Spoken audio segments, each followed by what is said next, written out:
ഈ വർഷത്തെ അക്ഷയ തൃതീയ ഏപ്രിൽ 30 ബുധനാഴ്ചയാണ് വരുന്നത്. വൈശാഖ മാസത്തിലെ ശുക്ലപക്ഷ തൃതീയ തിഥിയാണ് അക്ഷയ തൃതീയ ദിനമായി ആചരിക്കുന്നത്. ബലരാമനും പരശുരാമനും അവതരിച്ചതും ശ്രീ ശങ്കരാചാര്യ സ്വാമികൾ കനകധാരാസ്തവം ചൊല്ലി സ്വർണ്ണമഴ പൊഴിച്ചതും അക്ഷയ തൃതീയ ദിനത്തിലാണ്.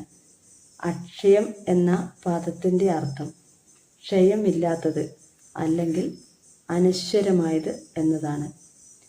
സൂര്യനും ചന്ദ്രനും അവരവരുടെ ഉച്ചരാശിയിൽ സഞ്ചരിക്കുമ്പോൾ വന്നു ചേരുന്ന ഈ ശുഭദിനത്തിൽ ക്ഷേത്രദർശനം നടത്തുന്നതും ദാനധർമ്മങ്ങൾ ചെയ്യുന്നതും അനശ്വരമായ സത്കർമ്മഫലം ലഭിക്കും.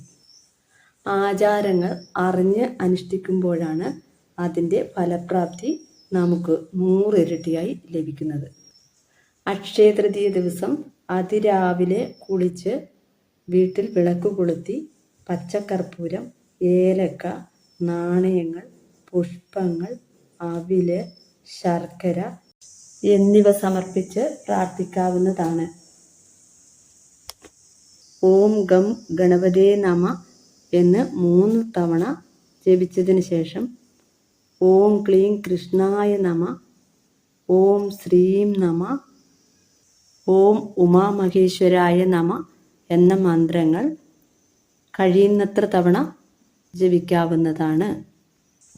സർവ ഐശ്വര്യങ്ങളും വന്നു ചേരും. കൂടാതെ പിതൃശ്രാദ്ധം നടത്തി പിതൃപ്രീതി നേടുന്നതിനും ഈ ദിവസം വളരെ ഉത്തമമാണ്.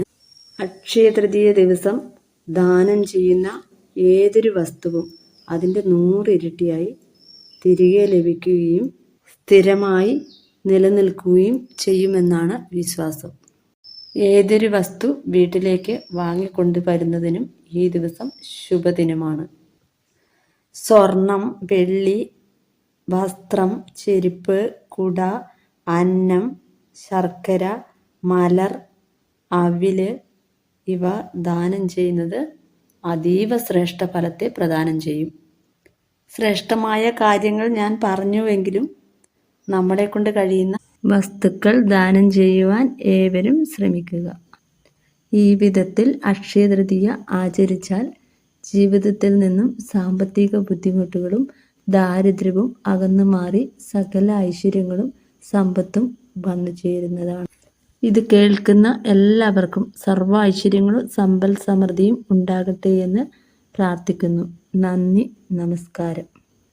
ഈ വീഡിയോ കാണുന്നവർ ഒന്ന് സബ്സ്ക്രൈബ് ചെയ്യാൻ മറക്കല്ലേ.